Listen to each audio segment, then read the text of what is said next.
بسم اللہ الرحمن الرحیم۔ سقراط کا نام تو آپ نے سنا ہی ہوگا۔ وہ ایک مشہور سائنسدان تھا۔ سقراط جب بچہ تھا تو روزانہ چہل قدمی کے لیے جایا کرتا تھا۔ جس راستے سے سقراط کا گزر ہوتا ہے، اس راستے میں ایک کمہار کا گھر تھا جو مٹی کے برتن بنایا کرتا تھا۔ وہ کمہار کے پاس جا کر بیٹھ جاتا اور اسے غور سے دیکھتا رہتا تھا۔ اسے برتن بنانے کا یہ عمل دیکھنا بہت پسند تھا۔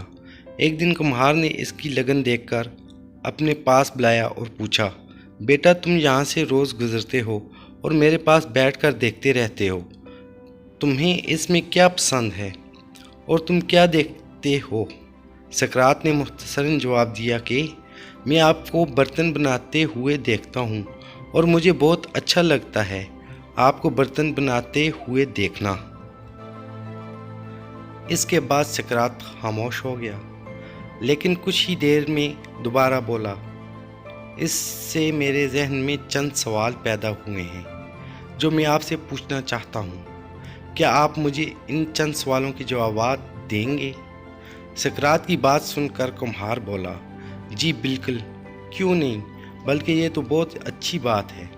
تم پوچھو جو پوچھنا چاہتے ہو، میں تمہارے سوالوں کے جوابات دوں گا۔ اب سقراط نے کمہار سے سوال کرنا شروع کیے۔ سقراط نے پوچھا، آپ جو برتن بناتے ہیں اس کا خاکہ کہاں بنتا ہے؟ کمہار نے جواب دیا، اس کا خاکہ سب سے پہلے میرے ذہن میں بنتا ہے۔ یہ سن کر سقراط خوشی سے بولا، اچھا میں سمجھ گیا۔ کمہار نے حیرت سے پوچھا، کیا سمجھے بیٹا؟ یہی کہ ہر چیز تخلیق سے پہلے خیال میں بنتی ہے۔ اس کا مطلب یہ ہے کہ خالق کے خیال میں ہم پہلے سے بن چکے تھے، تخلیق بعد میں ہوئی۔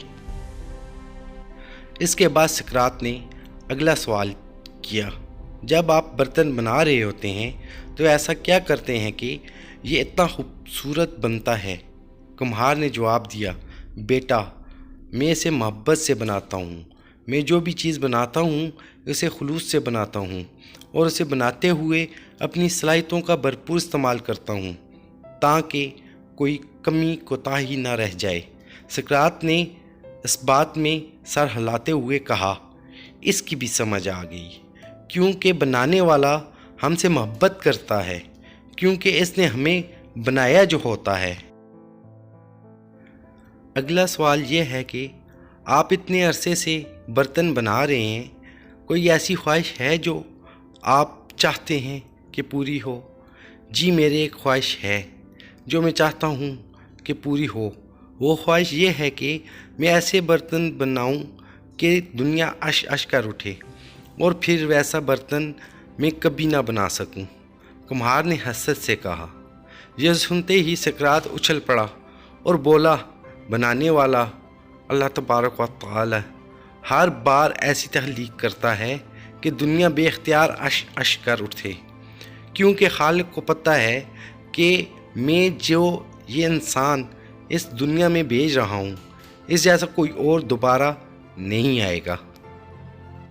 کمہار سقراط کی باتیں سن کر بہت حیران ہوا اور سوچنے لگا کہ اتنا سا بچہ کس قدر گہری سوچ کا مالک ہے، لیکن تب تک سقراط وہاں سے جا چکا تھا۔